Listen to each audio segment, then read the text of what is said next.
Hey everyone, and welcome back to the Firefighters Podcast, where we seek to develop, inspire, and motivate the world of the emergency services operator through a series of wide-ranging conversations. Now, before we go any further, just hit that rate, follow, or subscribe button on whatever platform you're listening to. It's a key performance indicator for us and helps us reach even more people. Now, here's what we've got for you today.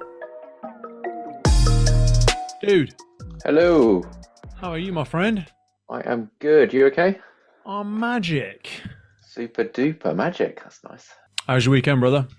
Yeah, not too bad. Not too bad. What did you get up to? What did I do this weekend? It was me lad's birthday this weekend, so we had a little man weekend. So we went to watch, because he's big into his rugby. So we watched the Super League Grand Final at the weekend. Where at? Or just at home together, or you actually went? No, in Manchester at Old Trafford. Bloody hell, dude! Yeah, and then an adventure. Yeah, so we did that and stayed in a hotel on the Saturday. Then on the Sunday we went to the Arnold Classic in the NEC. Oh, really? Like on the way back. So it was like a proper like lads weekend of like manly stuff. Man. How was the Arnold Classic? Brilliant. That was brilliant. It's such an experience, like seeing all these sort of people, because like we saw like the Stoltman brothers and Ronnie Coleman and people like that. And me lad didn't know who they were, but the size of some of the blokes who go there, Jesus Christ! Like I've seen obviously a lot of fit big people in my time, but they're on another level, like the proper bodybuilders and things like that. Yeah, it's absolutely mental. And then it had like little bits around, so it had like a CrossFit event going on. There was like a strongman little competition, a disabled strongman competition, which was amazing to watch. Wow. And loads of little bit of MMA and all that. So it was a great, it was 30 quid a ticket or something. Is that all it was? Yeah, for an adult. So he was even less. I mean, although he's taller than me, but he's only 17, so he got a kid's ticket. It was even sort of less than that. So it was great. Mate, that's awesome. They are a great event. I remember I've been at the Body Power many years, effectively the same thing, you know, that they'd ran for years on end and competed in the strongman competitions there a few times. And yeah. Oh, wow. Okay. The people that you see marching out from the depths of their own dungeons and the sizes and measures of people is a crazy, scary old world. And especially when you see people like Ronnie now. And oh man, it was that was a horrible thing actually, because he's not in a good state, is he? It was no, it's not a great. That's the only thing, because all of them they all look like hunched and limping, and you know they don't look. It's not a healthy fitness being a strongman, is it? Really, on your body, it's a. Or a bodybuilder. To be exactly, and that's inside as well, isn't it? Like your organs and everything. And that's why I always think of it a bit like, and I say it having been there, and I say it with absolute respect, because it takes such a. I always say it takes a massive amount of discipline, but actually, as I've learned myself, it's more of a torture, to be honest, because it's not as though you couldn't not do it. No, you know what I mean? It's a bit like you don't have to motivate yourself to do any of it. It's almost you can't stop. Yeah, I can imagine. I imagine as well it's the competition. So you look at one guy and he's a bit better in one department, whether that's sort of physically or, you know, in terms of superficially, or in an event or something. And you think, well, I've got to do that to keep up with him. And, you know, and I'm not excusing it, but that's, you know, going back to the cycling and Lance Armstrong and all that. And 80% of the riders are on sort of performance-enhancing drugs. I'm not condoning it, but at the same time, they must look at everyone thinking, I know he does it. There's no way I'm going to beat him, so I've got to do it. And it's the same sort of thing with training and pushing yourself to a limit, innit? You end up doing stuff you probably wouldn't normally do. It is when you get into those realms.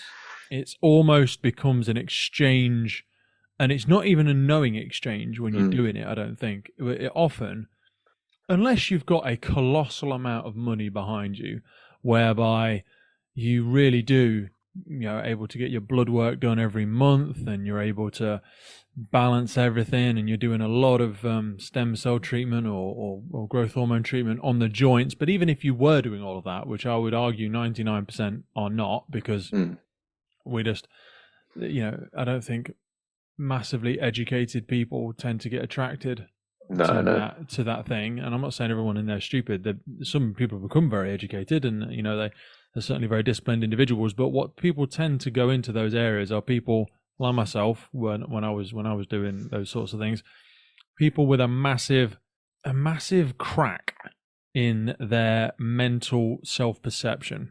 Right, okay. There's almost a real fracture in what you think you need to do to gain acceptance for yourself, or especially something like bodybuilding, because it's such an elusive metric. There's no real winning or losing, and people say, oh, obviously there is. People go, yeah, but it's not like if you lift more than me, you win. Okay, that's obvious. Bodybuilding is just, I think that he looks better than he does. Yeah. It's quite subjective. It's subjective, and it's so. And I never did bodybuilding, but that I cannot imagine what that it's a weird does. competition, isn't it? It's like a real life version of like Instagram competition, isn't it? Do you know what I mean? It's like you're looking at something. Who's willing you have no to trade idea how they've got much of their life. Who's willing to trade more of their life than somebody else? Because Ronnie, if you've ever heard Ronnie speak about his training, he says, do you have any regrets? He says, not lifting heavier or not going further or something like that. And you think, fuck me. I suppose it's like that mentality of, the same as sort of boxers, and it's that little bit that they haven't got in their head of like a what if, and, they haven't got that because they just want, like the thought of getting punched in the head for a living, it doesn't sound appealing to me at all. Yet you think, why do the people keep getting them when they're hitting their 30s and 40s, thinking untold sort of damage, and they're still doing it? But it's that, if that's all they've known, that's where they get their buzz. That's where they get. I think that's where, like a lot of people, when they retire, a lot of them sort of turn to booze or turn to something like that because they can't.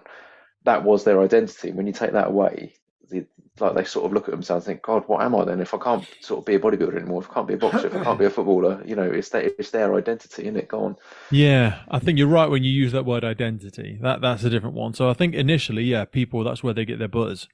But then when they make that up to be 90% of their personality, they think, who will I be if I am not this person anymore? Yeah. And they know nothing else. And they almost need to keep perpetuating that image or that lifestyle or that person that they've manifested, because that's all that they believe themselves to be. Yeah, what they believe other people think they're that guy, aren't they? They're the bodybuilder. They're known as that guy, and when that's gone, they might think, well, I don't just want to be Steve. You know what I mean? I want to be Steve the something, which is quite a But even if you wanted to then be Steve the architect, to start with, you'll be Steve the shit architect. Yeah. It used to be a bodybuilder. That is humbling because you used to be the greatest in the world at one thing. You used to be highly respected at this one thing.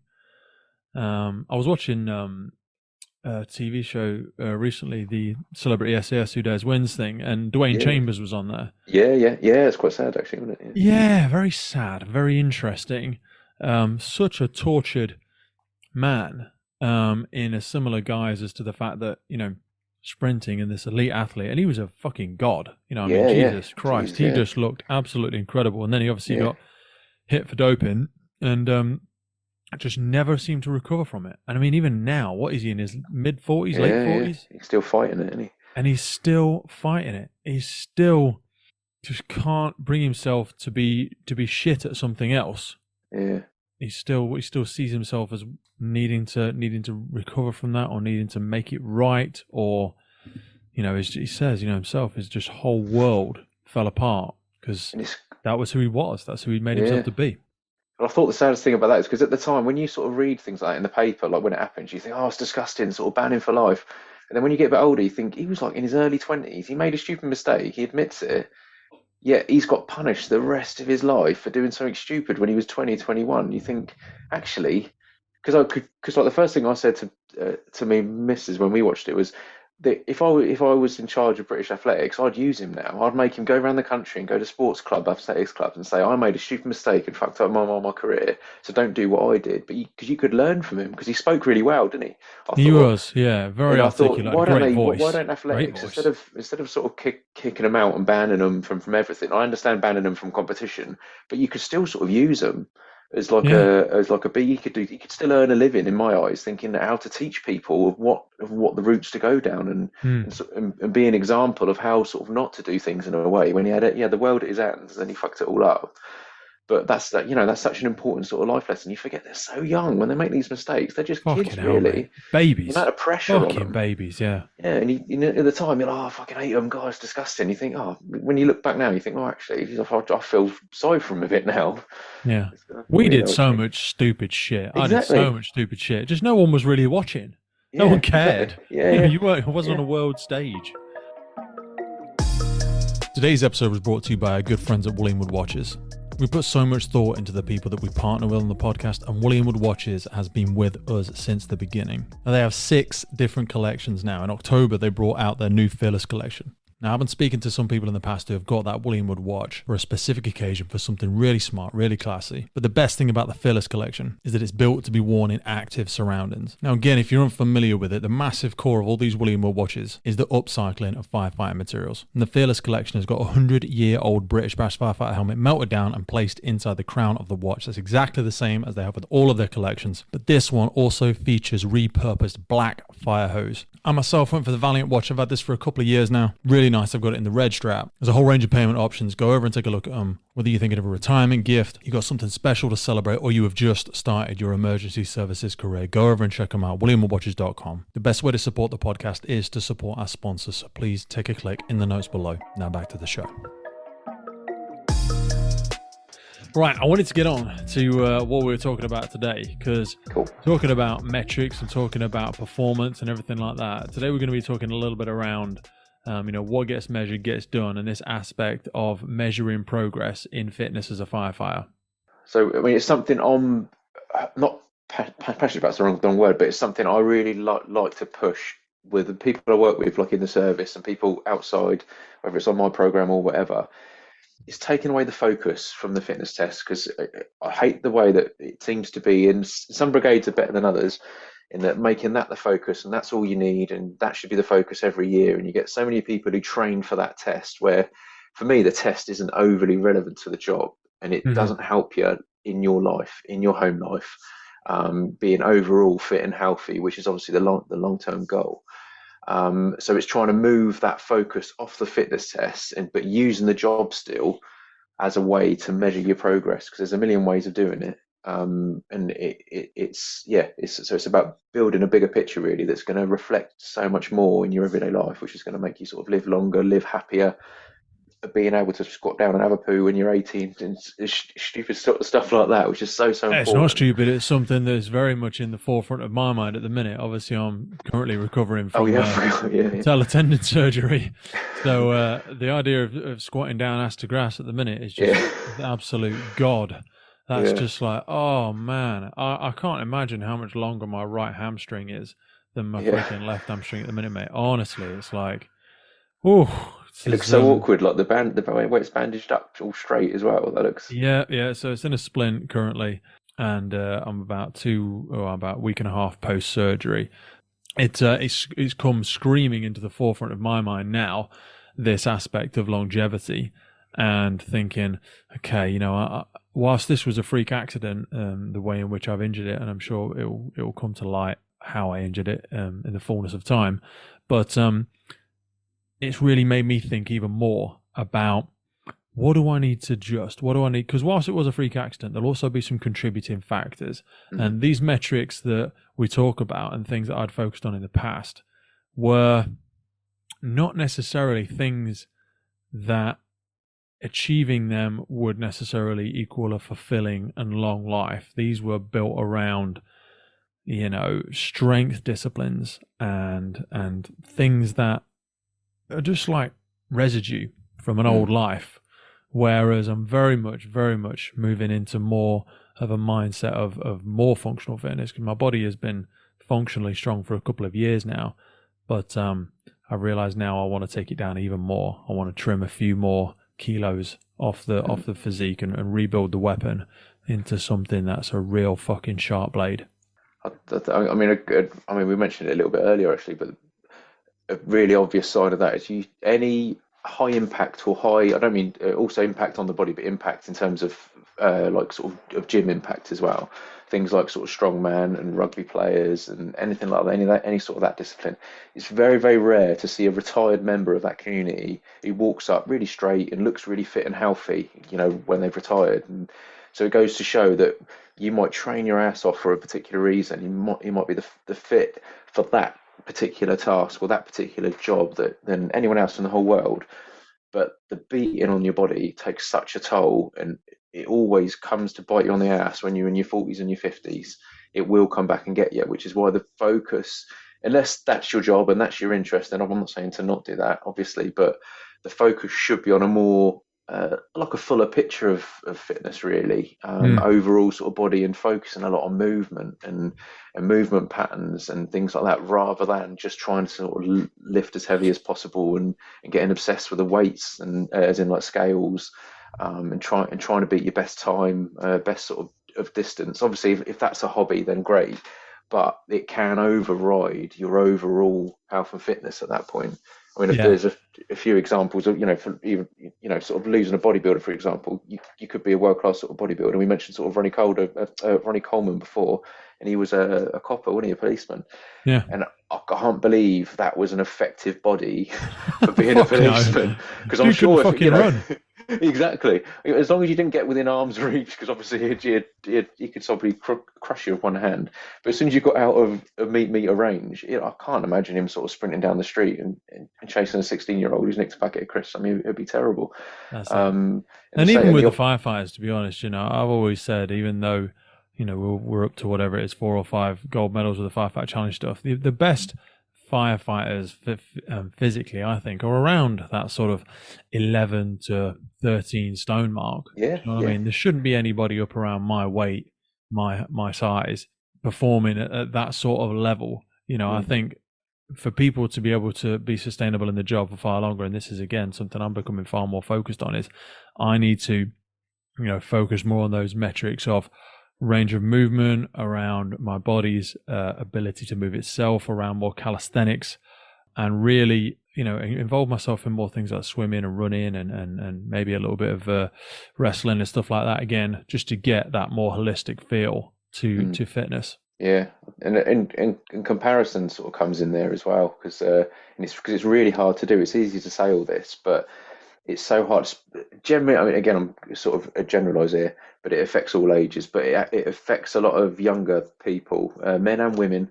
They're always constantly comparing themselves to other, and that could be a purely sort of physical thing, like your eyes across a gym and you're seeing a bloke or a woman who's in really good sort of shape, or they think is in really good shape, and they think, I want to be like that. So it's not as easy to say, I don't want to do sort of any sort of physical work that's going to change my body shape.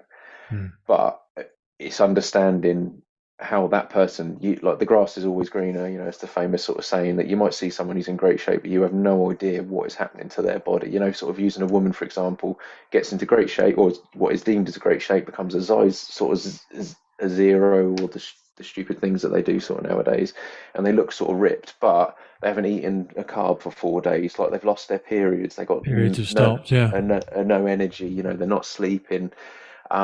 Yet all they see on Instagram is a smiley, happy face saying, look how amazing I am. My life's sort of so great. So it's trying to shift that focus from other people, from other lives, and thinking, what do I need in my life for my job, to play around with my kids on the floor, to get up and down, without sort of moaning and groaning. To be fair, I do that every time I get off a seat. I'll make a noise, but it's and it's sort of being a bit more insular and thinking, what do I need and what is best for me. And it's easier said than done, and it can take it's a lot of trial and error, and and you go through sort of phases. Because I'm it's like myself, I'm going through phases of training all the time. Like a couple of months back, I got obsessed with CrossFit type training, so I got into that a little bit. But then I've just got a place in the London Marathon for next year. Congratulations, brother. Through the Firefighters charity, actually, so we should be good. So now, obviously, my focus now, I'm reading loads of books and articles and research into like sort of training for the marathon, which it's not the opposite of CrossFit training or weight training, but obviously that isn't the primary sort of focus anymore. So, and it's okay to do that. It's okay to change. There isn't a right or wrong way to do any of this. And I think that's a message that we try and get across a lot. I think the both of us is everyone has done bits and bobs over their life, and none of them are wrong.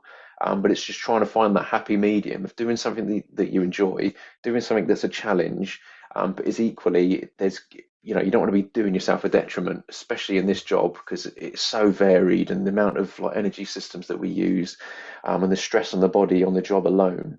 We need to consider what type of training we're doing in and outside the job. Yeah.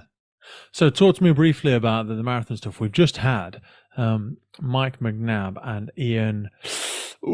Ian's last name escapes me. I apologize, but had just had them on the podcast about they ran the New York City Marathon in Fort Fykin. Oh, blimey. I'm not doing that. In 2013 and 2014, and I thought, fucking hell. That is really, really cool. And we had a brief conversation around training methods and training styles and stuff like that, and the factor of trying to do it in fire kit and why that was important to them. So talk us briefly through like your decision to go and do the London Marathon, and if you've had to sacrifice any part of your identity because you're going to have to change some of this training, because potentially your physique won't remain as muscular as it is if you're going to train it for endurance now. Yeah, I mean, it is. It's a big old shift. However, in the last, I would say probably, well, I was going to say 10 years, but maybe sort of longer than that. It used to be sort of like if you wanted to run, then that's all you would do for 90% of the time, is just run. And obviously the bulk of it is getting sort of miles in your legs. However, there is a big emphasis on resistance training as well to complement that. Especially because I've run a couple of half marathons before, but this is the first time I've done a full marathon. I've just turned full for 40, which isn't old, but I feel a lot older than I did sort of 5-10 years ago. Yeah. So my biggest fear, it's not really the fitness side, to be honest, because I know I'll train sort of properly for it. I'll sort out a program, and that isn't the issue. My biggest fear is my body breaking down. And the biggest way to stop that happening, and that could be like your knees, your hips, your ankles and things like that, and pulled muscles and strains and things. The biggest way to counteract that is through some sort of resistance training. Now, it won't be really heavy sort of lifts, and a lot of it will be body weight stuff and a bit of flexibility work and things like that. But there is still a mix of training. Where that sits for me at the moment, I do find that quite difficult. So by no means have I, I'm not completely sort of ripped. I'm like half the size that you are and things like that. So I don't lift stupidly heavy weights. However, for the last, as long as I can think, that has been the core of my training. So I've done other bits and bobs, a little bit of running, a little bit of rowing, blah blah. But the core of it has always been round weights. Now, mentally, that's quite hard to leave that, because I think I don't know where I'll be in 6 weeks' time. I might have lost a little bit of weight, and I might be a little bit sort of thinner than I actually want to be. Even though, I don't ever look at myself and think I'm thin, but at the same time, I don't want to lose everything. But there can be a happy medium. I think for someone like yourself, for example, it might be a bigger shock, because if you had to lose a lot of size, then that would be a bigger shock than me. Because, like I say, I'm not a massive bloke anyway, so it's not such a big issue.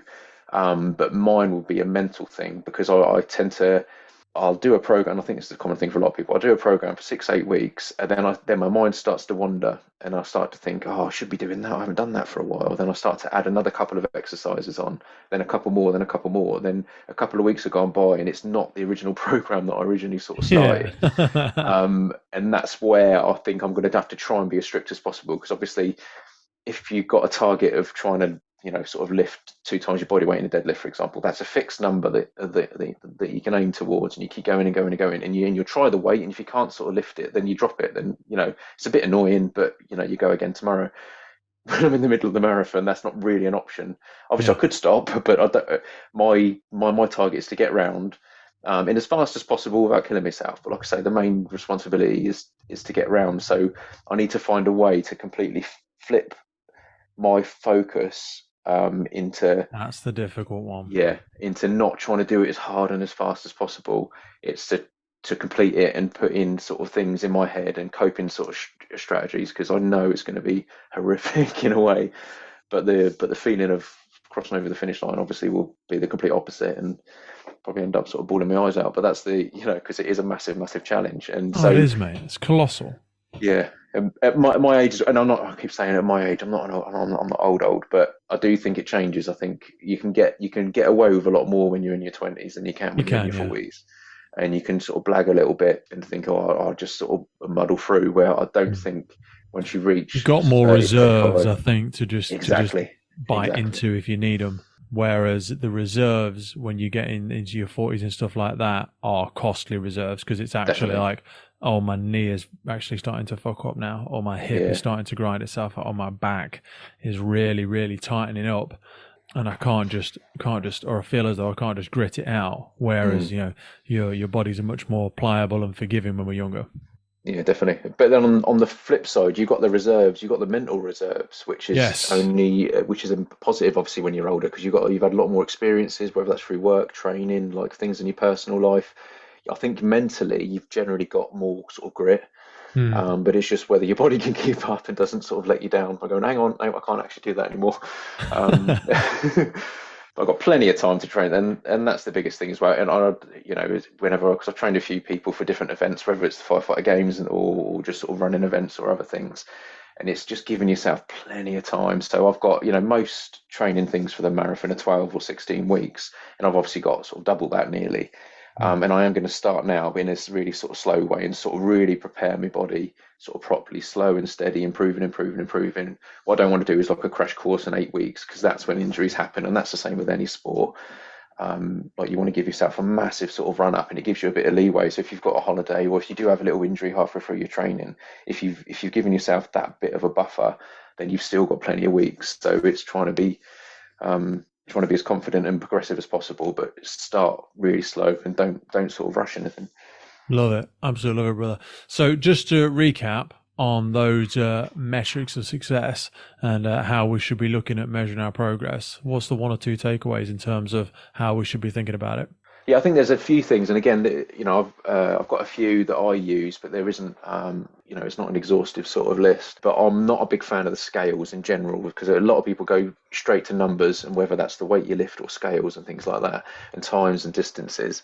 I'm not a massive fan. Obviously, it's good to keep a track, and you need to. But on the flip side of it, you need to record stuff. You need to measure stuff, because you don't know if you've improved in that area.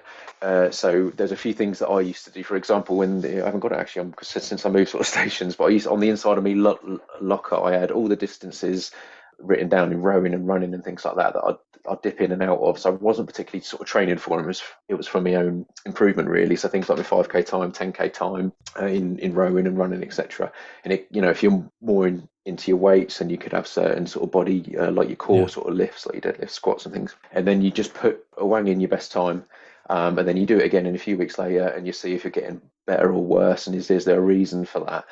But other ways of progress pictures, massive fan of, especially again, as we get older, and especially for females, your body composition changes like throughout the month anyway. Without if you didn't change anything in terms of your nutrition or your training, your body composition would change and your weight would change. So having like a regular sort of picture, and you can't always see yourself, because I'm a bigger sort of, I look at my body and I think, oh God, I could do sort of so much more, which I think a lot of people sort of do that as well. Yeah. Because they see themselves every day, then you don't ever see any changes. So it sometimes takes a picture from a month ago to go, oh, actually I can, or ask your wife, your husband, your girlfriend, or whatever. Or it's hard to, your bloke at work won't give you an honest answer, because all they do is take the piss. But having, if you like sort of bump into someone in the street that you haven't seen for a couple of months, and they go, oh God, you've lost some weight, and that means loads more than your wife saying it, for example, because your wife is going to say that. So progress pictures are great. Body composition measurements along with that. Again, I don't like people to get obsessed with things like that, because then they end up sort of putting a tape measure around their waist every single day, and it starts to become an obsession. But again, it can be, especially in muscle building and things like that. Obviously, you need some sort of measurements around your biceps, your chest, your thighs, and things. Creating simple, repeatable drills, both in the gym, in a gym sort of scenario, and on the fire ground as well. So you could actually get the drill ground assessment, for example, and obviously time it, but what you're going to do is you're going to do it, and then you start to, and you break it down into sections, say into quarters, because it sort of naturally falls into about thirds of different energy systems and things, and you write how you felt on each one, and just give yourself a score out of 10 or whatever, for example. Keep it sort of dead simple, and do that again in a month's time. Again, really unofficial. You don't need a fitness advisor or be to typically sort of measure, and do it again and see the areas which you felt better or worse than the last time. But the important thing is to keep it repeatable, because obviously there's no point having a test that you keep sort of tweaking each time, because it won't ever be the same. So keep it the same. But it doesn't have to be the drill ground assessment. It could be a mini version of it. So you could say, pick up a few sort of lengths of hose for up and down for 20 meters, and you roll out a hose, you roll up a hose, and something like that, and roll out the hose reel jet wearing a BA set, and keep it dead simple. As long as it's repeatable. And the same in the gym. If you've got a little bit of a circuit that you do a certain amount of press ups, or a basic weight that isn't, you're not going for the weight, you're going for reps, for time and things like that, and record how you feel for each exercise, or each sort of compartment of each exercise, whether it's cardio or weights or whatever, and do it again in a month's time, and see A, if your time's improved, and B, how you're feeling. Because if you break it down, then you'll know which area you might be like. If you improve your time, you might think great, or you might put on time, but you don't know whether that's in the strength element, in the speed element, in the cardio Yeah, element. yeah. So it's important to break it down. I love Sleep, that. sleep as well is amazing, and the smartwatches sort of nowadays are amazing. They Mate, track. if they could sell sleep, it'd be Oh fucking man, that is illegal. the key, and it's so It would be hard. It's illegal. so It is hard. such a Yeah, performance enhancer. You've yeah, got to fucking hell, honestly. Oh my God. It's taken me probably 25 years to yeah, really, really come to terms with that. And I feel so bloody stupid. yeah. And You know well, what I mean? I It's think such a that's the game problem. changer. Yeah, I think And it's it's almost the eternal crux of our profession as well, because we're habitually interrupting it intentionally. yeah, yeah, and it's 100% in our control. And it's one of those things where whether you've got an injury, or whether you're 18 or 108, is something that obviously there are things like if you've got a newborn baby and things like that, it's sort of out of your Yeah, control. yeah, yeah. But generally, if you've got the facility to sleep well and you can set your own bedtime and get up when you want, and obviously you've got to get up for work. What I mean is, it depends. Like if it's such an important thing, and I think everyone's knows that. Everyone is told that. But exactly as you just said, it takes people years, and normally, again, you could be over 40 before you actually go, oh, actually, that's right. And where if you imagine if you were sort of in your 20s and competing or doing or training for a sport or something, and you actually sort of did the good sort of sleeping patterns and practices, you know that your performance would have probably improved by 10% easily. And smartwatches are great for that, and they measure a lot of stuff. How accurate they are is debatable. In general, Yeah. is the actual number. However, what I tend to use smartwatches for is the increase and drop. So it doesn't really matter what the number is, but it's measuring if it's gone up or down, basically. So don't overthink the Yeah. numbers. And smartwatches are great for sleep and obviously your heart rate and things like that. Another good one is your food diary. Now, a lot of people get obsessed with that and think, I'm not doing that, it's really complicated and things. And I don't mean to break it down in calories of everything you eat and protein, fats, and carbs. It's really important depending on your goal.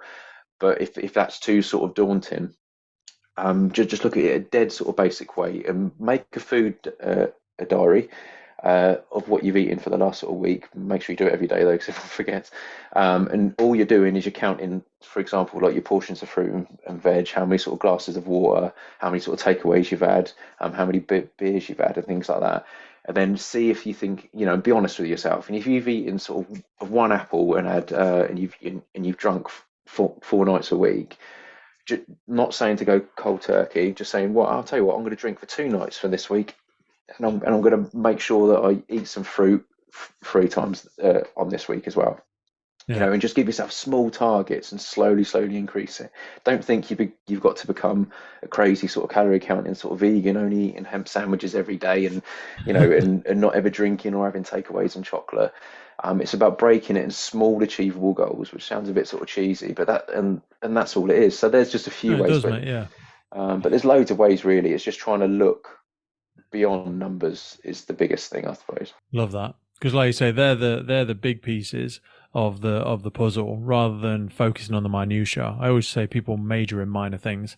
Do you know what I mean? They get caught up in counting the tiny little calories and macronutrients and numbers of proteins and all that sort of stuff, whereas it's usually the bigger pieces of the puzzle like sleep, hydration, that will really be the big game changers. Exactly. Versus the 1 or 2% change you could get from adjusting, how many kind of grams of protein you have in a certain meal. You could get a 10 or 20% improvement on your sleep, or even just your range of movement, because actually that chronic shoulder pain that's causing you all these issues is only getting worse and worse as you focus on your bench press goal and you're making sure you're having enough protein shakes and all that sort of shit. But if you just spend a couple of weeks working on range of movement, doing some swimming and getting topside of your fucking sleep, you'd be astonished how quickly that will clear itself up. 100%, yeah. I mean, a phrase that I use a lot is, which sounds pretty odd, is "there's no point polishing a turd." And what I mean by that is, if I had somebody the other day, he drinks sort of irregular. He quit smoking now, but he used to smoke up until about a month ago. He barely goes to the gym. He doesn't eat that great. And then he came to me and he said, "Is it worth getting the BCAA sort of a supplement?" And it was like, there's so much that you can do Fuck before me, you dude. get to that. Do you know what I mean? And that's exactly what I mean. You're looking at step number 34. Exactly. Do you know what I mean? And you're not doing if at steps all, 1, 2, and yeah, 3. exactly. There's so much, what's the phrase, like a low-hanging fruit that you can get. Oh, It's yeah, so simple and free as well. Like, it doesn't depend on the type of trainers you got or the gym membership. Should I join a big box gym or the CrossFit gym or whatever? There's so much you can do before you even get to that stage. You just got to be honest with yourself and sit down, sleep, basic nutrition, and again, like we say, you don't have to go sort of crazy, and just being active and on your feet. And it doesn't mean sort of running a marathon or doing anything sort of ridiculous. Just time on your feet, steps, those sort of things are so important, because you'll find 99.9999% of people who are really fit in a particular sport, really strong, really fast or whatever, they do all those as a core every single day. They eat all right, they're active and they sleep well.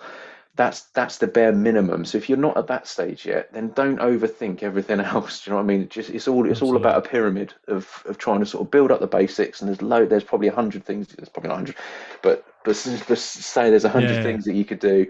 And then once you've got them down and you do them as routine, then you can fine tune it a little bit more. And there might be another sort of 50 things that you can do to fine tune it. And then you fine tune them. Then there's another 10, and then you start to get into really sort of a deep diving into stuff. But you can't jump a level.